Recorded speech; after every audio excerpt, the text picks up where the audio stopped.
Oi, gente, salve, salve, a paz do Senhor Jesus, tudo bem?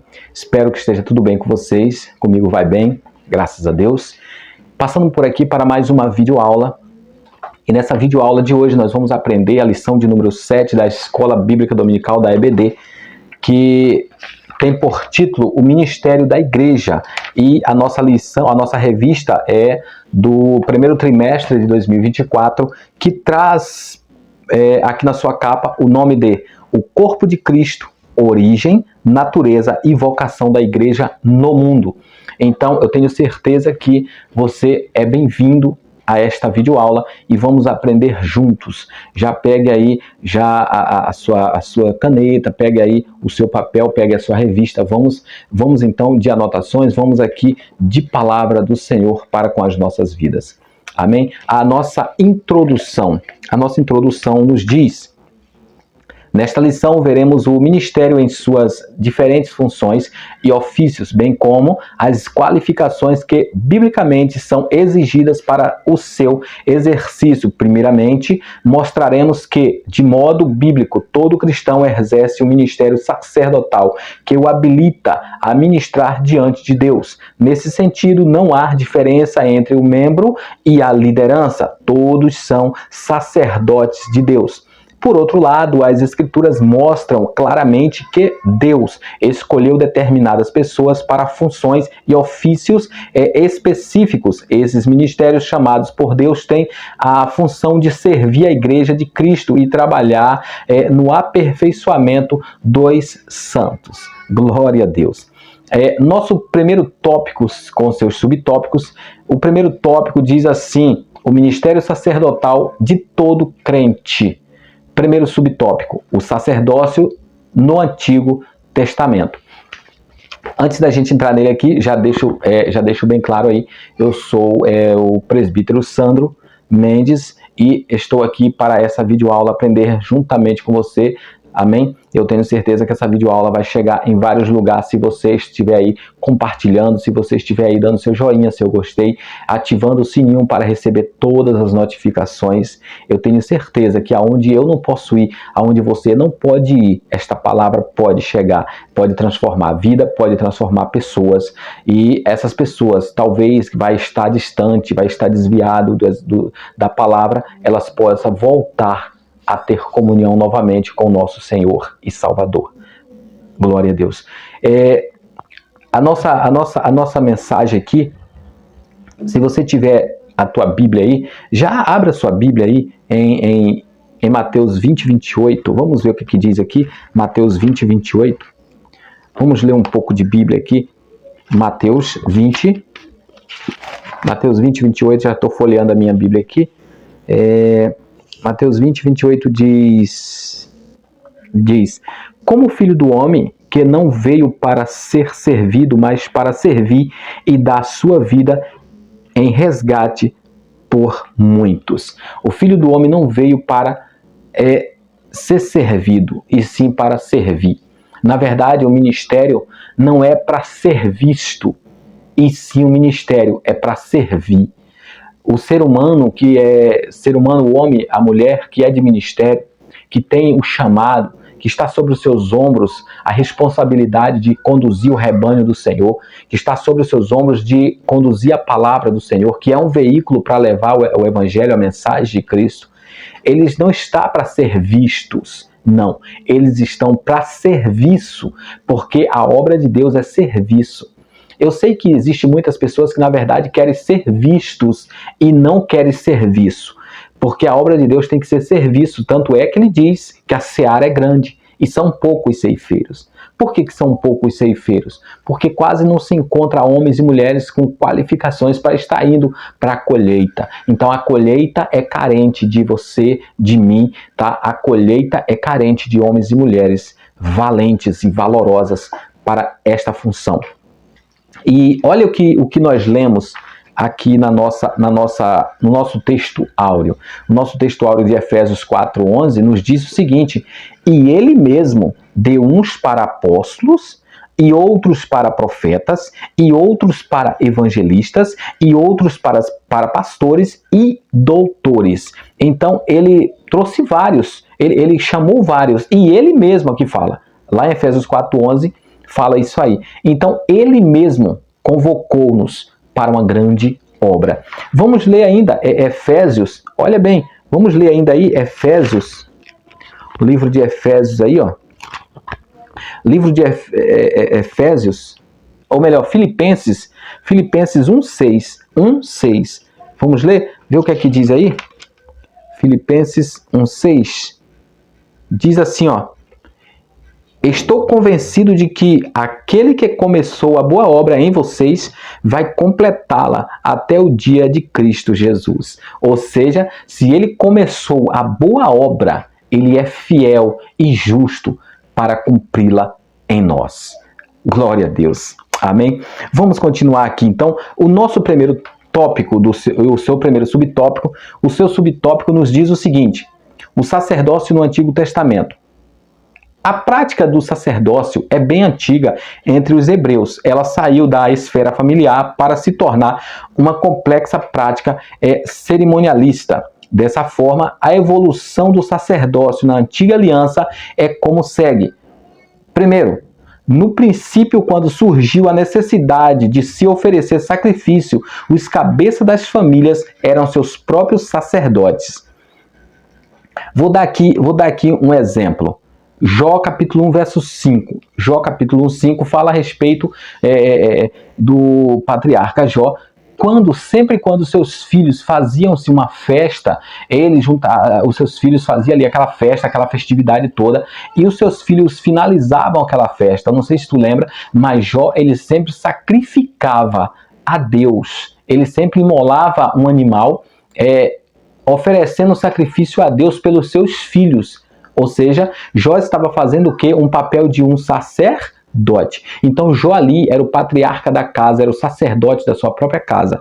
Ei homem, ei mulher, você é família, você homem, você é o cabeça da casa, você é um sacerdote da sua família. Vale a pena você interceder a Deus pela sua família. Por quê? Porque quando você intercede a Deus pela sua família, a Bíblia nos chama disso aí de sacrifício vivo. Quando a palavra fala assim, ó, vós sois o sacrifício vivo, santo e agradável a Deus. É nesse momento, é quando você se deixa levar pelo evangelho, você se deixa levar pela palavra de Deus e a mesma te conduz a interceder pela sua casa, pela sua família. Você está fazendo o papel dos sacerdotes, tá bom?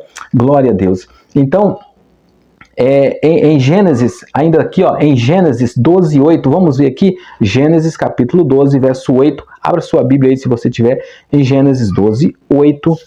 A Bíblia, já peguei a minha Bíblia aqui, já abri. Diz assim, ó, Gênesis 12:8, ó, naquela mesma noite,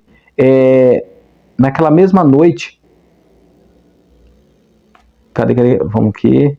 Naquela mesma noite, comeram a carne assada no fogo, com ervas amargas e pão sem fermento.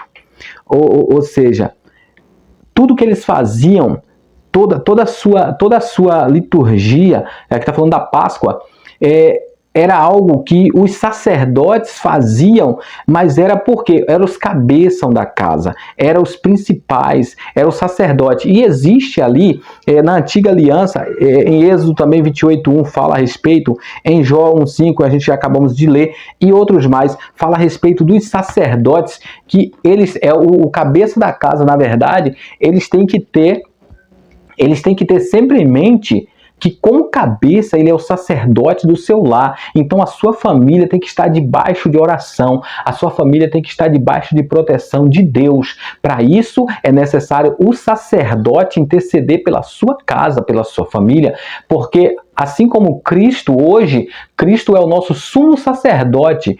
Por quê? Porque o sumo sacerdote naquela época, ele adentrava no templo e ele ia até o Santo dos Santos. Para entrar no Santo dos Santos era só o sumo sacerdote. Então, o sacerdote aqui, esse sumo sacerdote, ele entrava no Santo dos Santos. E como você sabe muito bem que o véu do templo já foi rasgado de alto a baixo, então nós não precisamos mais de alguém para interceder por nós. Nós mesmos mesmos temos esse livre-arbítrio, nós mesmos temos esse acesso diretamente ao trono para falar com Ele, para interceder, para pedir. Então, você é o sacerdote da sua casa, você é o sumo sacerdote da sua casa, você é quem intercede por você, pela sua família e pela sua casa. Louvado seja o nome do Senhor Jesus. Amém? Voltando aqui agora, eu trouxe alguns requisitos aqui, lá de 1 Timóteo 4, 16, fala a respeito dos de uma escala, de uma esfera da vida do ser humano, de como tem que ser a vida do ser humano, como que tem que ser a ética do ser humano, para ele se apresentar diante de Deus, para ele estar bem na sua vida. Vamos lá, eu coloquei aqui, primeiro, olha bem, cuide de você. Eu coloquei um título assim, primeiro, cuide de você. Você encontra lá em 1 Timóteo capítulo 4, verso 16, você vai entender o que eu estou falando. Primeiro, o cristão e a vida espiritual. Meu filho, para você estar bem contigo, para você estar bem com a tua casa, para você estar bem no teu ministério, para você estar bem na tua igreja, para você estar bem, você tem que estar com a tua vida espiritual elevada. Ou seja, eleve ao nível do seu espiritual a Deus. Você tem que estar ligado 100% em Deus. Porque primeiro, a Bíblia diz que ele é espírito e importa. Olha bem, importa que os que o adorem em espírito e em verdade. Então, o nosso elevo espiritual tem que estar 100% pautado em Cristo, para que assim nós possamos ter uma vida saudável espiritualmente. Então, vamos lá. Segundo, o cristão e a vida moral. A sua moral tem que estar ótima. Por quê? Porque senão você pode perecer. Amém? 3, para a gente ganhar tempo. 3, o cristão e a vida física.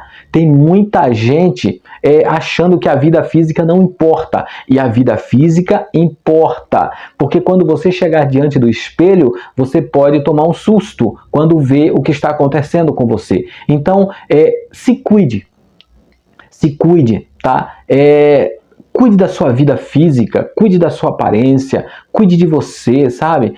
Se trate, se cuide, procure orientação médica se possível, mas ande com a sua vida física em dias, para que você não possa ser pego de surpresa lá na frente. 4, o cristão e a vida social. Ei, não queira se isolar em um quarto, não queira se isolar dentro da tua casa, não queira achar que ninguém gosta de você, não queira achar que você é apenas mais um em meio à sociedade, em meio à humanidade, não queira pensar que ninguém gosta de te ouvir. Eu vou te falar um negócio, existe espaço para todo mundo, existe espaço para você, existe espaço para mim, existe espaço para todo mundo, sabe por quê? Porque Deus, ele é o dono de tudo e de todas as coisas, e se somos filhos de Deus, a Bíblia diz que nós devemos comer do bom e do melhor desta terra. Então, não pereça, eleve a sua vida social.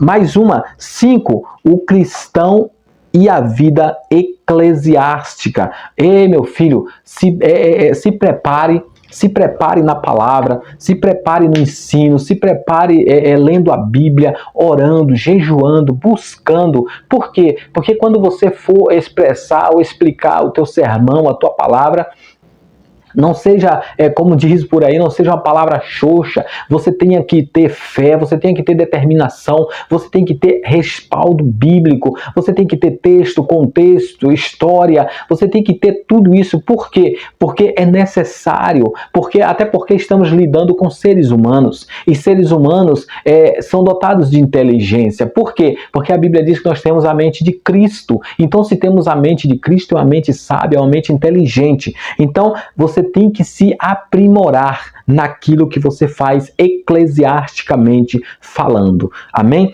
6, para a gente finalizar e correr aqui, porque senão não vai dar tempo. O 6 diz assim, ó, o cristão e a vida familiar. Presta atenção numa coisa. Não deixe de lado a tua família. Se apegue à tua família. conviva com a tua família. Se o cristão tem esses 6 requisitos, que é o que está baseado lá em 1 Timóteo 4,16, pode ter certeza, a tua vida vai bem, porque tem muita gente, tem muitos homens que vai para ministérios, sobe a altares e deixa sua esposa em casa, triste, amargurada, abatida com aquela palavra que você falou, abatida com aquele olhar que você olhou para ela, abatida porque você entra em casa, sai de casa, não dá um beijo na tua esposa, não dá um beijo nos teus filhos. Ei, você talvez é aquele que talvez sobe monte, desce monte, mas não tem coragem de abraçar tua esposa, não tem coragem de levar tua esposa para tomar um lanche, comer um lanche na rua, ou sei lá, dar uma passeada na cidade. Você é aquele que apenas entra e sai dentro de casa, é como se não existisse ninguém. Então, meu filho, deixa eu te falar para você aqui, ó, o nosso culto a Deus começa em casa. Se o teu culto não está começando em casa, você não adianta ir para o altar, porque você não está certo, você está errado. Para você começar um culto, comece primeiro o culto na sua casa, porque lembra de uma coisa, quando você se reúne, quando nós nos reunimos, não é no templo para adorar a Deus, presta atenção nisso aqui, a gente está indo ali apenas para agradecer, porque na verdade o nosso culto já foi feito em casa. Nós estamos indo ali apenas para colaborar com os irmãos e juntos adorarmos também a Deus, tá? Mas o nosso culto já foi feito em casa, então não envergonhe sua família, não envergonhe seu cônjuge, não envergonhe seus filhos. Ei, não espanque seus filhos na vista de pessoas, não bata nas suas crianças demasiadamente, não, apenas corrija. Se deu algo errado, sente, conversa, traga para a mesa, vamos conversar, exorte o teu filho, mas na correção da palavra de Deus, tá? Seja sincero em tudo que você fizer, a tua palavra seja assim, sim e não, não. Isso é um verdadeiro sacerdote do Senhor Jesus. Amém? Glória seja dado ao nome do Senhor. Esses sacerdotes aqui que a palavra está nos dizendo, quer ver? Continuando aqui, ó. Assim na era dos sacerdotes, assim na era dos patriarcas, encontramos o chefe da família exercendo essa função, e Israel como nação foi posta como sacerdote para outros povos. No Monte Sinai, olha bem isso aqui, no Monte Sinai, o Senhor limitou a prática sacerdotal à família de Arão e à tribo de Levi, né? Ou seja, então o sacerdócio aqui está ligado a quê? Está ligado à família. Então, hoje no Novo Testamento, o sacerdócio, então, é universal. Amém? O sacerdócio, ele é universal. Vamos aqui partir para o nosso segundo tópico, o segundo subtópico do primeiro tópico, que diz assim, ó, uma doutrina bíblica confirmada no Novo Testamento. Diz, o Novo Testamento apresenta o sacerdócio da antiga aliança como um tipo de Cristo, que o Hebreus 8:1, que operou o derradeiro sacrifício pelos pecados do povo. Assim, não mais uma família, tribo ou nação detentora do sistema sacerdotal. Agora é a igreja que constituiu o sacerdócio universal de todos os crentes. É aquilo que eu falei lá no começo agora. Então hoje é a igreja que assumiu esse papel. Hoje a igreja assume o cargo sacerdotal. Todo cristão na igreja, todo cristão, ele tem um cargo sacerdotal. Ele que é o intercessor, ele que é aquele que intercede pela sua casa, pela sua família e pelos seus entes queridos. Logo se abaixo da antiga aliança, o sacerdote era um ministro do culto. Agora, sobre a nova aliança, como sacerdotes, oferecemos o próprio corpo em sacrifício vivo. Ministramos o louvor como fruto de nossos lábios. Intercedemos pelos outros. Proclamamos as virtudes daqueles que os chamou das trevas para a sua maravilhosa luz. E mantemos comunhão direta com Deus. Então, você está entendendo? Então, vamos lá. Quando você louva ao Senhor, você clama, você louva ao Senhor. Quando você proclama virtudes, quando você tem comunhão no partir do pão, na ceia, ou seja, você ali está fazendo um ato sacerdotal. Então, cuidado. seja sacerdote leal com a sua família. Amém? Terceiro subtópico diz: uma doutrina bíblica resgatada na Reforma Protestante. Isso foi lá com Martinho Lutero, isso aqui.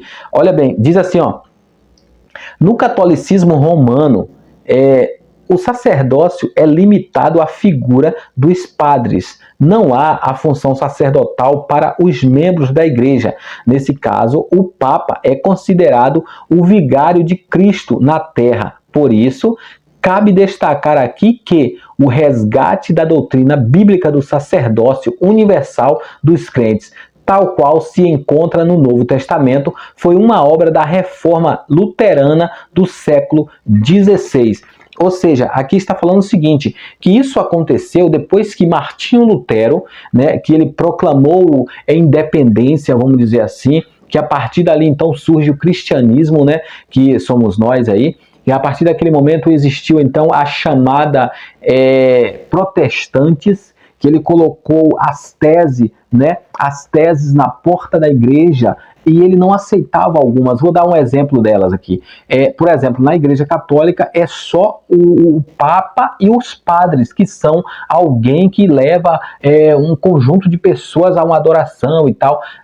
É diferente da igreja evangélica. Da igreja evangélica, não, várias pessoas ali estão envolvidas no ministério, na obra. Então, Martinho Lutero, a partir daquele momento, ele viu que tinha essa necessidade. Por quê? Porque a seara é muito grande, né? É por isso que tem muita gente que fala assim, nossa, mas está cheio de igrejas. Claro, está cheio de igrejas e vai haver muito mais. Por quê? Porque existe uma nação, existe um povo, existem milhares de pessoas, e esses milhares e milhões de pessoas não vão ficar apenas em uma igreja, não. Esses milhões e milhares de pessoas, eles vão ter que adentrar a vários templos para assim o adorar. Imagine se na minha cidade, onde eu moro, existisse 500 mil de pessoas, e existisse apenas uma igreja no centro da cidade, e essa igreja só suportaria 100 pessoas. Fala para mim, ia dar certo? Não ia. Então Deus, ele já fez isso, ortogou aos seus filhos, deu autoridade aos seus filhos para que portas fossem abertas,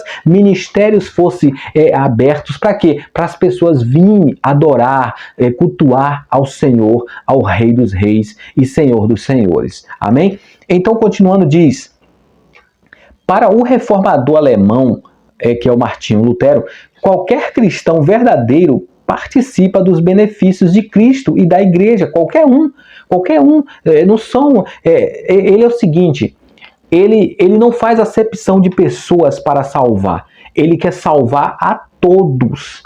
Ele só tem o seguinte, ele tem aqueles que são os seus xodózinhos, aqueles que ele ama de verdade, ele existe isso, mas isso aqui não é acepção. Para salvar, ele chama todos para salvar, mas para o ministério são poucos. E dei uns, olha o que ele fala lá em Efésios, que a gente acabamos de ler aqui, ó. Nós acabamos de ler aqui, ó. Olha o que ele diz, ó. E ele mesmo deu uns para apóstolos e outros para profetas. Ou seja, ele mesmo deu uns, ele não deu todos. Então, ele não está fazendo aqui acepção de pessoa. Não. Ele está apenas selecionando. Então, o nosso Deus seleciona, tá? Aí eu já te pergunto, qual o teu chamado? Qual o teu ministério? Exerça o seu ministério, exerça o seu chamado. Se não dá certo no lugar onde você participa, ou no lugar que você frequenta, vai para as ruas, vai para as praças, vai fazer a obra do Senhor, mas não fique parado, não fique em casa, não fique com raiva daquele que está lá dirigindo ou direcionando o seu templo, a sua denominação. Não fique com raiva disso, não. Vai para as ruas, vai para as praças, vai ministrar a palavra do Senhor. Por quê? Porque o Senhor conta comigo e conta com você. Não fique em casa. Amém? Nosso segundo tópico aqui, para a gente finalizarmos aqui.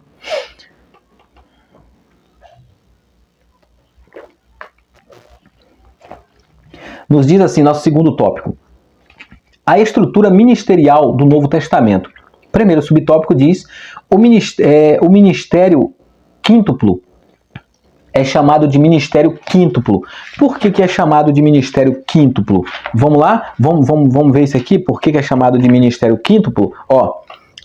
Apóstolos, profetas, evangelistas, apóstolos, pastores e doutores. Então é um ministério quíntuplo. Existe também o ministério de mestre. É o ministério de mestre. Bom seria que todo mestre, que todo pastor fosse mestre. Bom seria. Por quê? Porque ele teria que ministrar a palavra. Até porque Jesus ele fez discípulos. E como pode alguém fazer discípulo sem ser mestre? Jesus era mestre. Então, todo pastor tinha que ser mestre para fazer discípulos. Porque o mestre, ele faz o discípulo, ele forma o discípulo. Quando o discípulo é enviado, lembra que Jesus enviou os 70 de 2 em 2? Então, quando o discípulo é enviado, ele já é enviado sabendo das coisas, sabendo da palavra. Ele já é enviado doutrinado. Ou seja, por quê? Porque na sua denominação ou no seu templo, onde a igreja vai, lá tem um mestre, lá tem um pastor, lá tem um dirigente. Então, esse dirigente é sábio da palavra, né? Bom seria que todos profetizassem. Bom seria, né? Mas infelizmente nem todos, né, fazem isso. Mas temos que buscar com excelência esse dom. Você tem que ter a prática da palavra, da pregação, do ensino. Sabe? Não precisa você ser eloquente, não precisa você, sabe, aquela coisa. Não, nada disso. Você tem que ter a palavra do ensino. Por quê? Porque o próprio Jesus fez isso. O próprio Cristo é a nossa referência sobre isso. Amém? Então vamos lá. Então diz aqui que o tópico 2 diz, o texto de Efésios 4:11 diz que Deus pôs a igreja, apóstolos, profetas, evangelistas, pastores e mestres. Essa reação é descrita comumente como ministério quíntuplo da igreja. Letra A, apóstolo. Alguém, presta atenção nisso aqui, porque tem muita coisa aí que estão distinta por aí, muitas questões. A gente não vai entrar muito nessa questão, tá? Porque a revista não está trazendo muito para esse lado aqui o que é um apóstolo, o que é um pastor, o que é a sua função. Outra hora, em outra revista, outro dia, a gente pode trazer isso aqui. Mas presta atenção nesse pequeno detalhe aqui, apóstolo. Alguém enviado em uma missão. Eu não vou nem ler para não tomar tempo. Em Mateus 10:2 você encontra isso, Lucas 22:14, Atos 13:2 você encontra. Aí diz assim, alguns requisitos podem ser destacados para alguém ser um apóstolo.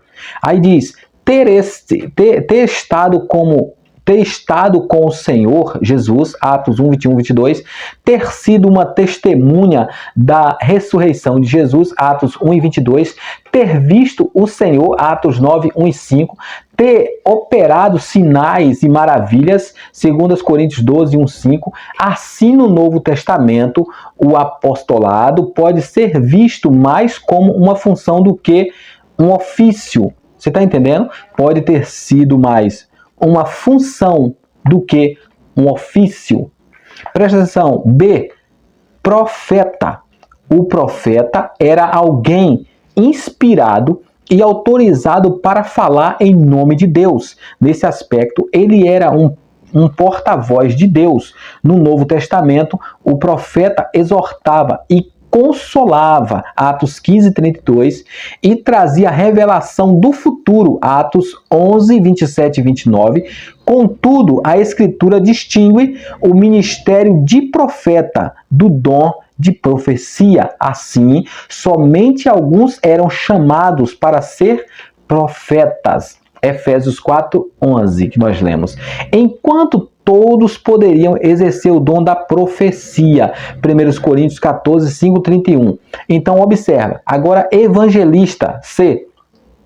Evangelista é alguém cujo ministério é centrado na salvação de almas. Atos 8:5, Atos 21:8, tá bom? Isso aí. Pastores e mestres, pastores e ensinadores, que poderia ser a mesma coisa, o próprio pastor ser o mestre. Vamos lá, o pastor possui a função de apacentar, não é isso? Enquanto o mestre há de ensinar, Romanos 12:7, é isso aí, e João 21:16. Então fica desse jeito aí. Tem esses versículos aí para você estar dando uma analisada nisso aí. 2. O serviço de diáconos e presbíteros. Olha, o Novo Testamento mostra como o diaconato foi instituído. Atos 6, 1, 7. O sentido do verbo grego diácono é servir. Entendeu? É servir. E ocorre 37 vezes ao longo do Novo Testamento. Esse significado aparece em Atos 6:2. Da mesma forma, o substantivo grego diaconia ocorre 34 vezes no texto neotestamentário. Ele também aparece com esse sentido de servir, ok? Em servir. Eu não vim para ser servido, eu vim para servir. Isso é o que Jesus falou. Então, todos os ministérios, todos, desde o apóstolo, desde o profeta, desde o pastor, desde o mestre, a gente não estamos aqui para aparecer. Não. Nós estamos aqui para exercer os ministérios, os chamados. Nós estamos aqui para mostrar para as pessoas, para falar para as pessoas, para trazê-las para perto. Amém? Louvado seja o nome do Senhor Jesus. Continuando aqui, traduzido como presbíteros, ocorre 66 vezes no texto grego do Novo Testamento. Em Atos 14, 23, o termo é usado para se referir aos anciãos que presidiam as igrejas. Esse mesmo sentido é usado por Lucas em Atos 20, 17, quando Paulo se encontra com os presbíteros de Éfeso. Dessa forma, o presbitério era alguém que supervisionava, presidia ou ainda exercia alguma função pastoral.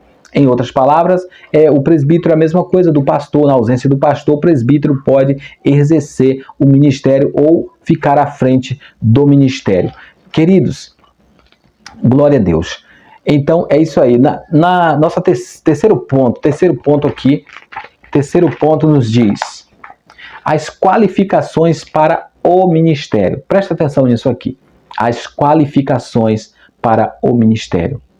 Primeiro, qualificações de natureza moral. Eu falei isso lá no começo, mas vou dar mais uma pincelada aqui para ver se a gente entende isso aí. Porque a gente precisa ser sarados para sarar pessoas. A gente, para estar na frente de uma obra, nós temos que ser sarados. Por quê? Porque estamos lidando com pessoas e essas pessoas não são sua família. Tá? É família de outras pessoas. Então, presta atenção. É famílias de outras pessoas e tem pensamentos diferentes do seu. Eu vou dar um exemplo para você. Na sua casa, junto com a sua família, você pode falar o seguinte. Olha, na hora do jantar, você pode falar assim, hoje nós vamos comer bife, certo? Só que na outra família, na hora do jantar, talvez não está comendo bife, está comendo salsicha. Agora, você se reúne então com essas famílias. Aí na sua casa você comeu bife, na casa da outra família comeu salsicha.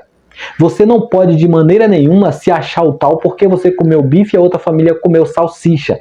É isso que acontece. Então tem pessoas que trazem seus problemas de suas casas e jogam na igreja. Tá errado. Você tem que ser centrado, você tem que ter natureza, você tem que ser moralmente sábio. Para quê? Para que a igreja não venha morrer ou desfalecer por causa das suas atitudes. Você não pode, se você sofreu algum problema no seu dia a dia, no seu serviço, na sua empresa, você não pode trazer o seu problema para dentro da igreja, para dentro da casa do Senhor, para onde estão as ovelhas. Não, porque se fosse assim, Davi, então, ele pegaria as ovelhas do seu pai Jetro, que estava ali no fundo da sua casa, que ele estava pastoreando, que ele estava guiando as suas ovelhas, as ovelhas mancas, as ovelhas aleijadas, as ovelhas cegas, ele poderia ficar com raiva das ovelhas e até apedrejar ou matar as ovelhas, mas não, Davi ele cuidava das ovelhas com muito amor e carinho, independente do que fizeram com ele, independente do que pensavam a respeito dele, independente dos seus irmãos lhe rejeitar, independente do rei Saul achar que ele era apenas uma criança e que não podia enfrentar o gigante. Enfim, Davi, quando ele chegava no pasto, ele continuava a mesma pessoa com as ovelhas. Assim é a mesma coisa você, líder, pastor, você que é dirigente de uma congregação, de uma denominação, você seja a mesma coisa, seja um homem ou uma mulher espiritual, tá? Pautada na palavra, na verdade do evangelho. Vamos lá. Natureza moral. Olha bem, o apóstolo Paulo expõe as qualificações para o exercício ministerial nas suas cartas pastorais, 1 Timóteo 3, 1 ao 15, em Tito 1, 5 ao 9. Aqui listamos apenas algumas delas. Não apegado ao dinheiro, ou seja, não avarento. Olha bem, imagine quando você é apegado ao dinheiro. Você vai querer fazer alguma coisa para ter dinheiro sempre no seu bolso. E sabemos que o dinheiro só vem através de uma ação, que é a ação do teu trabalho. A Bíblia diz, com o suor do seu rosto comerás o pão de cada dia. O preguiçoso, a Bíblia diz, vai ter com as formigas, ó preguiçoso. Então você tem que ser um homem de trabalho, amém? Para que você possa colocar dinheiro no seu bolso. Glória a Deus. Então, é moral, isso é moral. Tá? Porque alguém não vai chegar para você e vai falar assim, olha lá, ó, tá de carro porque eu ajudei a comprar. Olha lá, ó, tem uma casa porque eu ajudei a comprar. Olha lá, ó, tá comendo porque eu ajudei. Não. Então, quando você tem, quando você trabalha, quando você soa, ó, o suor desce do seu rosto, ninguém vai ter a moral de falar que foi com o suor dela. E sim, você vai ter a moral de dizer que foi com o suor do seu rosto. Amém? Vamos lá. Continuando aqui, dinheiro, ou seja, não avarento, ser irrepreensível, ou seja, alguém que não possua nenhuma causa válida, né? O que não significa ausência de pecado, mas uma vida pessoal ilíbida, acima de qualquer acusação legítima e de algum escândalo público. Ou seja, você tem que ser uma pessoa irrepreensível, que ninguém venha falar mal de você, mas que venha falar bem. Ó, que alguém chega para você e fala assim, ó, para alguém fala assim, não, aquele pastor é uma pessoa muito boa, aquele pastor nunca ouvi falar nada a respeito dele de mal, mesmo se falasse eu não ia acreditar, porque ele passa por aqui, é uma pessoa muito boa. Lembra da viúva? Lembra da mulher? A viúva ela sempre falava o seguinte, eis que passa por nós um homem, um santo homem de Deus. Por quê? Porque ela observava, ela sabia da sua índole, ela sabia que sempre que ele passava lá na frente da sua casa, ele subia para o monte para orar, para buscar a presença do eterno Deus. Glória seja dada ao Senhor. Segundo, qualificações de natureza social. Olha isso aqui. Ao longo das cartas pastorais, verificamos também a necessidade de qualificações de natureza social, tais como, olha bem, o aspirante ao ministério não pode ser soberbo. Quanta gente soberba! Quanta gente soberba! E eu não sei se tu sabe, mas a Bíblia fala uma coisa muito interessante. A Bíblia pede para que nós tenhamos o espírito de discernimento, discernir os espíritos. Sabe por que a igreja está sendo destruída? Porque está faltando discernimentos no altar. Está faltando homens e mulheres cheias, mais cheias do Espírito Santo, para ver. Eu vou te falar uma coisa. Outro dia eu estava conversando com um pastor, e ele falava para mim que ele era ex-pastor, mas não existe ex-pastor. Se você recebeu a unção de pastor, você é pastor. Você pode estar desviado, você pode estar longe, você é pastor. Você não existe ex-pastor, você é pastor. Só que você é um pastor sem exercício, você é um pastor longe da presença de Deus, mas você tem o título de pastor, entendeu? Então, ele falando para mim que ele saiu do ministério, ele saiu da igreja, ele saiu da casa do pai. Mas um dia ele pretendia voltar. E ele saiu por essa questão. por essa questão mesmo. Por quê? Porque ele via muita coisa acontecer. Eu vou dar um exemplo para você.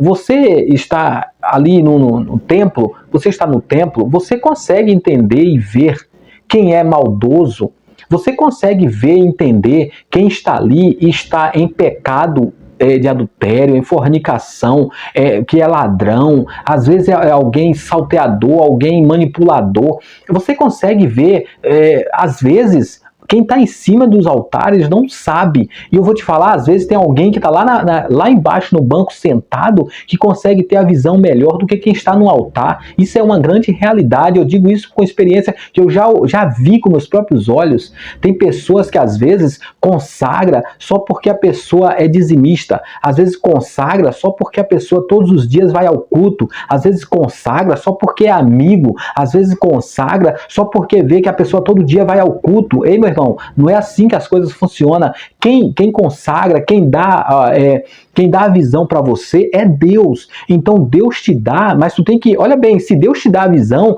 tu ainda tem que ficar ainda intercedendo, buscando, orando, jejuando, consagrando para ver se realmente foi Deus que falou com você ou se foi a emoção da sua carne. Sabe por quê? Porque existe muitos aí nos altares que tá batendo boca com o pastor, existe muitos nos altares que tá expulsando os pastores das igrejas, existe muitos nos altares que fazem de tudo pro pastor da igreja morrer para ele assumir a liderança, que fazem de tudo para a igreja falir, acabar. E sabe por quê que eles estão lá? Porque foi você que consagrou, foi você que ungiu. E o interessante, uma vez eu estava em um grande congresso e foi chamado lá na frente um rapaz. E aquele rapaz foi chamado lá na frente e o pastor perguntou para ele assim, qual é o seu nome? Ele falou o nome dele e o pastor perguntou para ele assim, você é consagrado a quê? Ele falou, sou consagrado a pastor. Aí o pastor olhou lá para trás assim e falou assim, quem foi o pastor irresponsável que consagrou este rapaz aqui? Olha, aquele rapaz ficou com o olho grande e os pastores tudo assim, aí se levantou um rapaz lá e falou assim, foi aqui, ó, esse rapaz aqui é o pastor dele. Ué, aí ele falou assim para ele assim, como você pode batizar e separar um demônio e deixar na igreja, rapaz? Porque você não se atentou para Deus e pediu discernimento a Deus, você batizou um demônio. Vou te mostrar que isso aí é um demônio. E mostrou, quando ele falou isso, o cara se manifestou na hora, meu irmão. E precisa ver que coisa de louco. O cara manifestou e queria quebrar tudo dentro da igreja. Aí aquele pastor que profetizou, que falou que ali era um demônio na vida dele, desceu lá e quando levantou a mão, aquele rapaz caiu. Depois que ele caiu, ele levantou. E segundo ele levantou liberto. Agora ele chega para o pastor e fala, agora vai. Agora que estaria na hora de você consagrar ele como pastor ou como obreiro da sua igreja. Por quê? Porque primeiro a gente temos que arrancar o espírito maligno que está nos seres humanos para que ele venha fazer a obra do Senhor. Sabe por quê? Porque às vezes a gente fica muito apegado à nossa carne, aquilo que está em nós. Tá bom? Vamos lá, vamos dar um pulinho aqui mais rápido agora, aqui mais um pouquinho. Olha bem isso aqui, qualificação da natureza social. Ao longo das cartas pastorais, verificamos também a necessidade de qualificações de natureza social, tais como o aspirante ao ministério não pode ser soberbo. Eu falei isso, não pode ser soberbo. Olha bem, isto é arrogante e orgulhoso, uma pessoa de difícil convívio social. Alguém que, devido à sua soberba, mantém-se obstinado em sua própria opinião. Já percebeu aquele tipo de gente que não aceita a opinião de ninguém? Aquele tipo de pessoa que não aceita palavra de ninguém. Tudo que você fala para ele, ele acha que ele já sabe. Ele sabe de tudo, é o arrogante. É aquela pessoa, sabe, que tem o nariz empinadinho, acha que tudo ele sabe.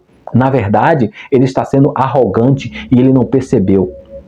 Se tem uma reunião de membro, ele quer ser o tal, ele usa da autoridade que ele está, do cargo que ele está, para exercer autoridade acima de qualquer pessoa, entendeu? Ou seja, irmão, isso tem que acabar, isso tem que parar. Temos que parar por aqui, sabe por quê? A obra de Deus não é isso aqui.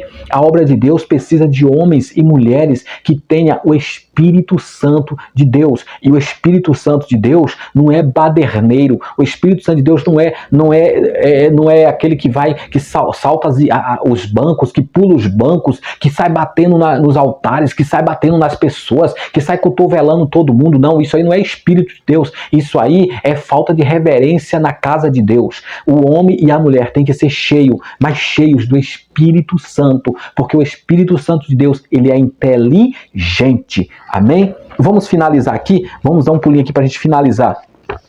Vamos finalizar isso aqui. Olha bem isso aqui. Qualificados para o ministério. Qualificados para o ministério. Presta atenção nisso aqui. De acordo com as cartas pastorais, podemos afirmar que há qualificações claras para o exercício do ministério da Igreja de Cristo. Nesse sentido, os ministros do corpo de Cristo têm como requisitos inegociáveis para o exercício do ministério as qualificações morais e sociais conforme estudados aqui. Amém? Então, se prepare, seja homem, seja mulher de Deus, seja preparado, sabe? Não se preocupe com nada, apenas se preocupe com uma coisa, com a tua vida espiritual, com a tua vida sentimental, com a tua vida amorosa, com a tua vida moral, com a tua vida física. Ei, meu irmão, você precisa se preocupar com isso. Olha, não deixe que o diabo roube de você a sua paz. Amém? Que o Senhor te abençoe, te guarde e muito em breve vamos estar aqui na aula de número 8, que tem por título A Disciplina na Igreja.